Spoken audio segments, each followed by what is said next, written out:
মাছ মাৰাতে বস্তু কিমান ডাঙৰ হাফখোৰ? আমনটো হাফখোৰ 7-8 হাত মান হ'ব। 7-8 মান হ'ব। কিমান কিলো মান হ'ব পাৰে ওজন? কিমান 20-25 কিলো মান হ'ব পাৰে। 20-25 কিলো। এই দলংখনৰ তলত পাইছে? দলংখনৰ তলত। কি কয় ঠাইখিনি?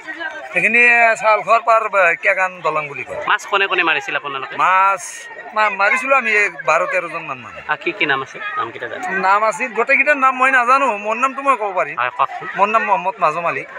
আপোনালোকে পাইছে মাছ? আমি পাইছোঁ। মাছ মাৰিছিলে? মাছ মাৰিছিলোঁ। আৰু কিবা সাপ থকা বুলি আমি এনেকৈ গম পোৱা নাই। মানে কিছুমানে কৈ আছে আৰু এইখুৰ সাপ আজি 10-12-15 দিন মান আগতে এইখুৰ সাপে আমি দেখা পাইছিলোঁ। হয় হয়। তাৰে পিছত আমি আৰু এতিয়া থকা বুলি ভাবে নেকি আপোনালোকে ইয়াত? এতিয়া না ভাৱটো নাই আৰু। হয় ঠিক আছে।